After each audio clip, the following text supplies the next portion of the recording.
think you guys saw enough of me on the last video that I did yesterday, so I will just start out with the topic of conversation today. This is actually the first gun I ever held.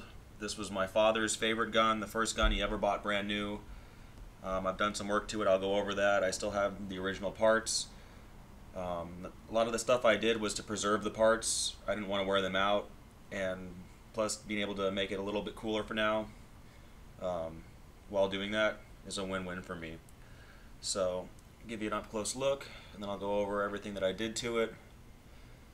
I have memories of this gun going back to when I was knee-high.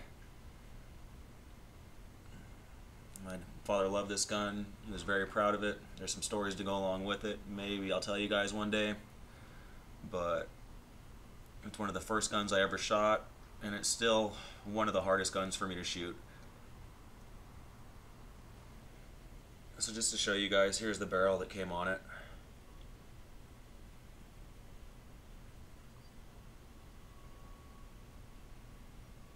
In comparison, it was a 5-inch and now it's a 6 with a full underlug. And this is a 629 no dash, one of the early ones, and I couldn't switch the sight on it. I didn't want to wear out the rifling, so I got this Smith & Wesson replacement barrel from, I believe it was Brownells. And I love the full underlugs. It reminds me of the Python. I wanted to put night sights on it because if you're ever going to have a bear gun, a 44 is a great one to have, and then you're out in the woods in the night. You know, I mean, you more than likely should have a flashlight, but night sights don't hurt.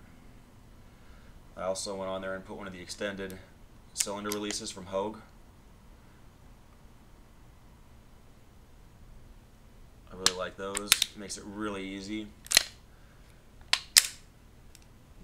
to get the cylinder out. You'll see I also have Hogue grips, the one piece. You put a little adapter on the bottom of the grip frame and this screws into it. I was really iffy on these because it doesn't look like it's solid, but I mean, it's a 44 mag and they haven't moved. So Hogue did a great job on those and a great job on the cylinder release. Everything's really easy. They do make a larger size of this that comes out, I want to say, to about there. But that was a little too extreme for me. I didn't need it. You notice the barrel is ported. I thought that was pretty cool. Honestly, I can't tell if it makes that big of a difference or not. I don't shoot this gun enough, and it's hard. I don't have a baseline to go back on to see how much recoil is saved, but definitely an accurate gun as far as you want to shoot it. But it's a wallop. It'll really start getting you in your wrist, and if you start shooting it a lot, it gets me in the webbing of my hand after I go through probably 4 or 5 cylinders. So yeah, that's a close-up look of my 44 mag. I'll see if I got some range footage I can throw in here. If not, I will get some for you guys soon. But yeah, there she is. This is the one gun I will never get rid of. If I had to keep one for the rest of my life and I could only have one, this would be it. This is the one that will always be the most special in my collection. So I'm glad I could share it with you guys. The biggest reason that it took me so long was KSD grips has been super awesome. I'm sure you've seen my other video where they sent me the grips for the Python and for the SIG 229. I sent those 229 grips with the Punisher skull off to the Yankee Marshal, and they ended up making me a really nice set of personalized grips for this, and they didn't fit. So I sent them a diagram of exactly how this back of the frame is underneath the grips, and they never got back to me. So I'm sorry I was waiting on those guys. I'll show you those grips here towards the end of the video just to show you what they look like. They're freaking amazing, but they didn't fit. So I was waiting for those and they never came, so I figured I'll just give you guys this video on the last poll. Most people said they wanted to see the 44 mag, so here she is. Let me go grab those grips for you guys and show you what they look like real quick. And this is one of the reasons I waited so long, as they went through a lot of work to do this, so I wanted to really give them the benefit of the doubt. Here's the first set they made. I mean, it's freaking stunning. My dad was a farrier and he used to rodeo, so they put the silver inlaid horseshoes and his initials. They made these for a round butt, and I have a square butt, so I was pretty bummed out.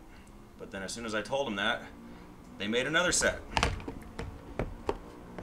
So I got to pick out exactly what I wanted for that. These are the most gorgeous grips I've ever seen for a 44 Magnum. But they don't fit. So this is why it took me so long. I was hoping to show you a gun that looked like that. But all in all, they went through a lot of work trying to get that done and everything else. I'm very appreciative of that. Not mad one bit. Until that happens, these will stay on, and she will be the Hogue 44 Mag.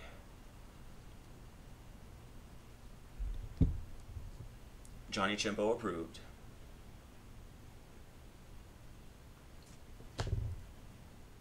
That was right.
Thanks everybody for watching. If you have any questions or comments, please feel free to put them below in the comments section.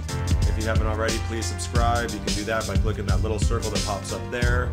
And remember, if you're looking for a new pet or animal, please adopt. There's thousands of animals looking for a new home, and that home could be with you. Have a good night, everybody. Thank you.